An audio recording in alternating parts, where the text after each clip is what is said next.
अस्सलाम वालेकुम students, welcome to पाक स्टडी पीरियड क्लास 10th और मैं हूँ आपकी टीचर मिसेस शफीका। तो चलिए अब हम अपने लेक्चर का आगाज़ करते हैं। आज का आपका जो लेसन है वो है जुल्फ़कार अली भुट्टो का दौरे हुकूमत। तो जुल्फ़कार अली भुट्टो का दौरे हुकूमत स्टार्ट होता है 20 दिसंबर 1971 को और ये 5 जुलाई 1977 को इख्तिताम पज़ीर हुआ।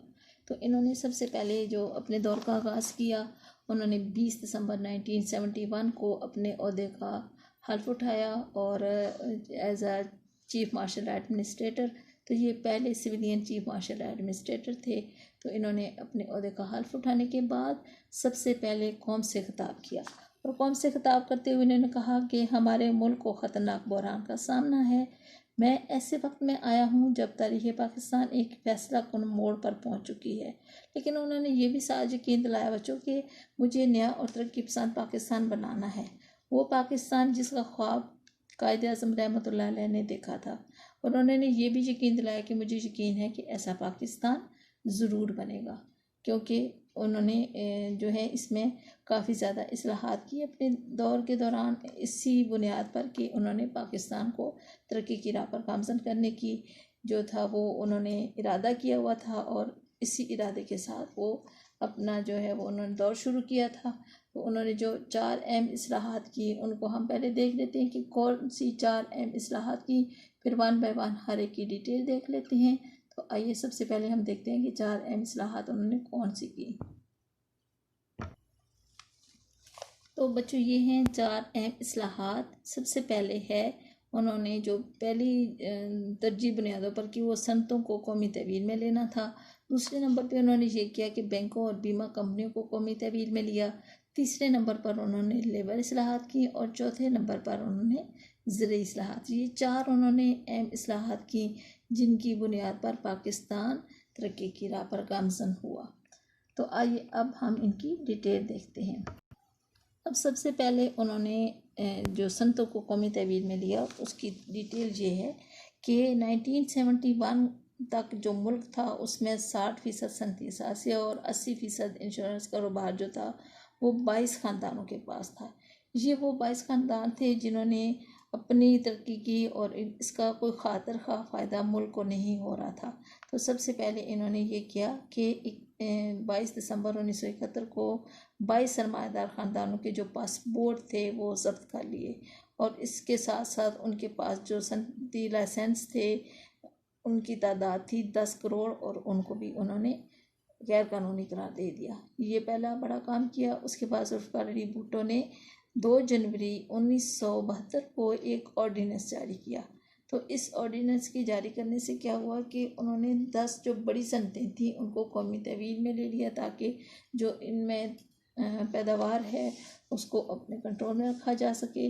तो जो 10 बड़ी सनतें हैं उनको मैं उनकी डिटेल आपको बता देती हूँ। तो ये 10 बड़ी सनतें हैं जिनको उन्होंने कौमी तहवील में लिया।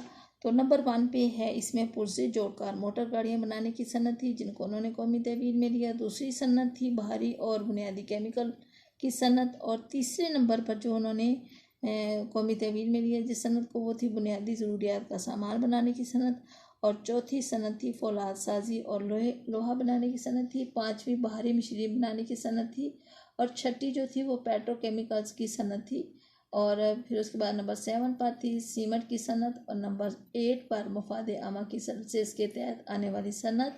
नंबर 9 पे है ट्रैक्टर और जो ट्रैक्टर प्लांट तैयार करने की सनत है और नंबर 10 पे है बाहरी सामान बराए बिजली की सनत। ये 10 सनतें थी जिनको उन्होंने कौमी तहवील में लिया। अब इनको कौमी तहवील में लेने के साथ साथ उन्होंने एक और बड़ा काम भी ये किया कि जो 20 सनती इदारे थे उनके डायरेक्टर को बरतरफ किया। बरतरफ करने के साथ साथ 16 जनवरी 1972 को मुल्क की वफात के तहत मज़ीद 11 सनती जो इदारे थे उनको कौमी तहवील में लिया। तो ये उनके सनतों के हवाले से जो अहम इस्लाहात थी उनकी डिटेल है। अब हम नंबर 2 पर देखते हैं। अब नंबर 2 पर है कि कौमी सनतों को कौमी तहवील में लेने के बाद उन्होंने दूसरा काम ये किया कि बैंकों और बीमा कंपनियों को भी कौमी तहवील में लिया था। तो इसके लिए चूँकि ये भी एक ऐसा बहुत बड़ा मुहिम था कि बड़े बड़े जो ख़ानदान और सरमायादार थे उन्होंने निजी बैंक और बीमा कंपनियां बना रखी थी, जिससे सरमायादाराना निज़ाम को बहुत क़ुव्वत मिल रही थी और वही जो था उसकी तरवीज हो रही थी। लेकिन जो पाकिस्तान था वो इससे फ़ायदा नहीं उठा रहा था। तो अब इन्होंने क्या किया कि 19 मार्च 1972 को तमाम इंश्योरेंस कंपनियां कौमी मलकियत में ले ली और इन्हें स्टेट लाइफ इंश्योरेंस के तहत इकट्ठा कर दिया। अब इनको इकट्ठा करने के बाद क्या किया कि 1 जनवरी 1974 को पाकिस्तान के तमाम शेड्यूल्ड बैंक कौमी तहवील में ले लिए। इससे बैंक मुलाजमीन के हालात भी बेहतर हुए और बैंकों और बीमा कंपनियों को कौमी तहवील में लेने से हुकूमत को इक्तिसादी लिहाज से ज़बरदस्त फ़ायदा पहुंचा। ये तो था इनका जो बैंकों के हवाले से था। और इसके बाद हम चलते हैं, तीसरा है इनका लेबर इस्लाहात। तो देखते हैं कि लेबर इस्लाहात में इन्होंने क्या अहम काम किया। तो लेबर इस्लाहात में इन्होंने जो है 10 फरवरी 1972 को एक नई लेबर पॉलिसी का ऐलान किया और इस पॉलिसी में ये इन्होंने किया कि हर कारखाने में जो इंतज़ामी मामला थे उसको चलाने के लिए एक कमेटी बनाई और उसमें जो लेबर हैं उनकी भी कुल 20% तादाद रखी। जो मज़दूरों को इससे मज़दूरों को इख्तियार मिल गया कि वो कारखाने के हिसाबात और स्टोरों की जो जांच पड़ताल है वो अपने नुमाइंदों के ज़रिए कर सकें। तो दूसरा काम उन्होंने मज़दूरों के लिए ये किया कि हर साल उनको तनख्वाह के बराबर एक बोनस देने का ऐलान किया और अगर उन्होंने कहा कि अगर जो है पैदावार में इजाफ़ा हुआ तो बोनस में भी मज़ीद इजाफ़ा किया जाएगा। तीसरा उन्होंने ये किया लेबर्स के लिए कि जो कारखाने में काम कर रहे थे उनके औकात कार जो थे वो 54 आवर्स थे, तो उनको कम करके 48 आवर्स किया गया, यानी 54 घंटों से कम करके 48 घंटे किए गए और फिर वो अपनी मर्ज़ी से ओवर टाइम भी कर सकते थे। तो जब वो ओवर टाइम करते तो उनको मुआवजा देने की भी शायद आयद की थी। चौथे नंबर पे उन्होंने मज़दूरों के लिए ये किया कि उनके बुढ़ापे में पेंशन और बीमा ग्रेजुएटी के जो हक़ था उसका भी ऐलान किया कि वो भी उनको दिया जाएगा और उसके बाद समाजी तहफ़्फ़ुज़ की स्कीम के तहत तिबी इमदाद की सहूलतों के लिए मज़दूरों की तनख्वाह से कटौती नहीं की जाएगी और वो जो है वो मिल मालकान के हवाले कर दिया कि वो इसकी जो है ये जो मालकान हैं ये इसकी अदायगी उनकी ज़िम्मे होगी। 5वें नंबर पे उन्होंने मज़दूरों के लिए ये किया कि उनके लिए रहायशी मकान और तालीम की सहूलतें मुहैया करने का ऐलान किया, जिसमें हर जो कारकुन है उसका तिबी मुआयना करने का लाजमी हुक्म दिया और दूसरा ये काम किया कि हर कारकुन के कम से कम एक बच्चे की मैट्रिक तक तालीम का इंतज़ाम जो है वो कारखाने के ज़िम्मे करार दिया। अब उसके बाद नंबर 6 पे उन्होंने ये किया कि ट्रेड यूनियन के ज़रिए मज़दूरों के झगड़े निपटाने के लिए एक कमीशन कायम किया जिसका नाम रखा उन्होंने सनती रवाबत कमीशन। तो इस सिलसिले में जूनियर अदालतें कायम की गई और इस तरह मज़दूरों को अज़ खुद अपना मुकदमा लेबर अदालत में ले जाने का हक़ मिल गया। तो इस तरह से लेबर्स के लिए ये जो 6 पॉइंट थे ये आपको समझ आ गए होंगे। 7वें नंबर पर इन्होंने ये किया कि एक जो शाप स्टॉड का एक ओहदा तख्लीक किया गया। ये जो ओहदा था इसके बायस मिल मालकान और मज़दूरों के दरमियान पैदा होने वाले मसाइल को हल करने में आसानी के लिए ये ओहदा तख्लीक किया गया था कि एक ओहदा हो, कोई एक शख्स होगा जो उनके जो मज़दूरों के दरमियान और मिल मालकान के दरमियान जो मसाइल होंगे उनको हल करने के लिए ये जो शख्स है वो काम करेगा। नंबर 8 उन्होंने ये काम किया मज़दूरों के लिए कि उन पर जो मज़दूरों को मुलाजमत का तहफ़्फ़ुज़ नहीं था तो उनको तहफ़्फ़ुज़ देने के लिए ये किया कि वो मज़दूर जिनको बरतरफ कर दिया जाता था तो मिल मालकान से ये उनको लाजमी करा दिया गया कि वो ठोस वजूहात बयान करें ताकि नाजायज़ बरतरफियों को रोका जा सके। तो ये थे मज़दूरों की इस्लाहात के बारे में। तो अब हम देखते हैं कि उन्होंने ज़रई इस्लाहात में क्या काम किए। तो चौथा है इनका ज़रई इस्लाहात। तो यहाँ पर जो कि पाकिस्तान एक ज़रई मुल्क है आपको पता है बच्चों, और इसमें ये है कि उन्होंने जो इस्लाहात की उसमें सबसे पहले उन्होंने जो ज़मीन की मलकियत थी हर शख्स के पास कितनी होनी चाहिए उसकी हद मुकर्रर की।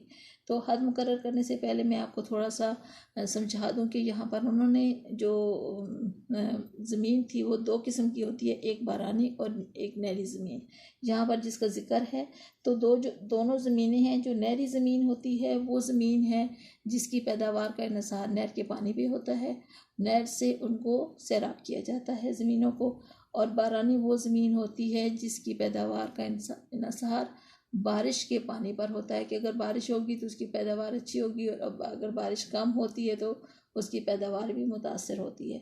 तो ये दो किस्म की ज़मीन है जिसकी हक़ मलकियत जो है वो उन्होंने इसका ऐलान किया था कि ज़मीन की इनफरादी हद मलकियत 150 एकड़ नहरी और 300 एकड़ बारानी मुकर्रर की गई कि हर शख्स के पास अगर जो ज़मीन की मलकियत है वो उनके पास 150 एकड़ नहरी ज़मीन हो सकती है या 300 एकड़ बारानी ज़मीन ये उनके पास हो। इससे अगर ज़ायद होगी तो वो हुकूमत उसको अपने कब्ज़े में ले लेगी। और इस तरह से बहुत सी ज़मीन उन्होंने कब्ज़े में ली, जिसको बिला मुआवजा मार्च 1976 तक 15 लाख एकड़ जो थी ज़मीन वो मुफ्त किसानों में तकसीम की गई थी, ज़िम्मेदारों से लेकर। दूसरा उन्होंने बड़ा काम ये किया कि जो सरकारी मुलाजमीन थे जिन्होंने मुलाजमत के दौरान और रिटायरमेंट के बाद 2 साल के अंदर ज़मीन खरीदी थी, ऐसे मुलाजमीन के लिए 100 एकड़ ज़मीन महदूद कर दी और बाकी ज़मीनों पर हुकूमत का कब्ज़ा हो जाने की पॉलिसी बनाई। फौजी अफसरान पर ये जो था कानून लागू नहीं था, वो इससे मुस्तस्ना थे, यानी वो इस कानून के तहत उनसे ज़मीन ज़ब्त नहीं की जानी थी। तीसरे नंबर पे उन्होंने ये किया कि तालीमी इदारों यानी कॉलेजों यूनिवर्सिटी वगैरह के लिए जो कोई शख्स मुकर्रर से ज़्यादा ज़मीन रखने का हकदार अगर है तो वो नहीं होगा, यानी कोई भी तालीमी इदारों के लिए भी अपने पास इससे ज़्यादा ज़मीन नहीं रख सकता। नंबर 4 पे उन्होंने ये किया कि जो मालिया और अबियाना ज़मींदार अदा करते हैं, यानी जो टैक्स देते हैं पैदावार पर जिसको उशर कहा जाता है, तो वो जो टैक्स देते थे वो मुज़ारिन को नहीं देंगे बल्कि वो ज़िम्मेदारों को कहा कि वो अदा करेंगे।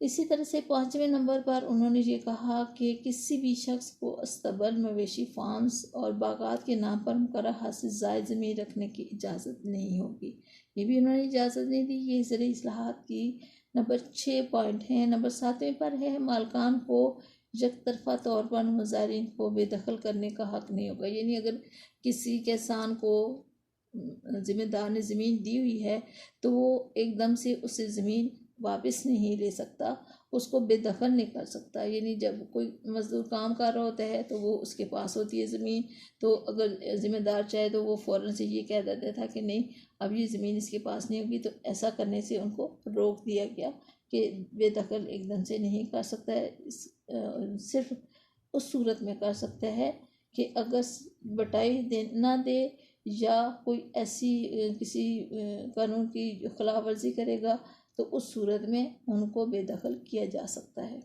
उसके बाद उन्होंने ये किया कि हुकूमत ने ज़मीन के जो छोटे छोटे किताब थे उनको इकट्ठा करके इज्तिमाई अराज़ी के नाम से एक नई स्कीम बनाई। फिर उन्होंने ये किया कि पाकिस्तान में मशीनी काश्त के लिए तहरीक इमदाद बाहमी की हौसला अफजाई की, जिससे पाकिस्तान की जो ज़राअत है उसको खातिर खा फ़ायदा पहुँचा। उसके बाद उन्होंने जो मज़दूर और किसान थे इनको ट्रैक्टर और दूसरी जो ज़रूरी मशीनरी थी उसको आसान इकसात पर ज़मींदारों को फराहम किया ताकि ज़मींदार जो हैं वो और किसान दोनों इससे फ़ायदा उठाएं और पाकिस्तान जो है वो उसमें पैदावार बढ़े और वो तरक्की की राह पर गामज़न हो। तो ये 4 इस्लाहात थी जो उन्होंने अपने दौर में की और पाकिस्तान को तरक्की की राह पर गामज़न किया। इसके कुछ मस्बत नताइज भी निकले और कुछ मनफी भी हुए मुख्तलिफ़ शोबों में, लेकिन वो नेक्स्ट लेक्चर में आपको उसकी डिटेल बताऊंगी। तो अभी आपने जो यहाँ पर देखा है, जितनी भी चीज़ें समझी हैं, उम्मीद है कि आपको अच्छे तरीके से समझ आ गई होंगी। तो इनको समझने के साथ साथ आपने अब इन सारी डिटेल्स को बुक में भी देखना है। अगर कोई चीज़ आपको समझ नहीं आ रही तो दोबारा से आपने फ़ोन करके भी और फ़ोन कॉन्टेक्ट जो इनबॉक्स है उसमें आप क्वेश्चन लिखें, कुछ भी लिखना है, कुछ भी पूछना है तो आप पूछ सकते हैं। तो पूछने के साथ साथ फिर आपको जहाँ पर जो भी पॉइंट समझ नहीं आया वो दोबारा आप ज़रूर पूछिए, और फिर इन सारी डिटेल्स को आपने अपने अल्फाज में लिखना है, और जो मेन जो उसमें सेशंस हैं वो उनके साथ वो आपने बुक से देख के लिखने हैं। फिर इनको अपने अल्फाज में लिखकर मुझे अपलोड कीजिए कि इन्होंने कौन सी 4 इस्लाहात की जुल्फ़िकार अली भुट्टो ने अपने दौर में, इनके दौर का आगाज़ कब हुआ और इन्होंने अपने दौर में कौन सी अहम इस्लाहात की, इसकी डिटेल लिखकर मुझे अपलोड करनी है। थैंक यू एंड अल्लाह हाफिज़।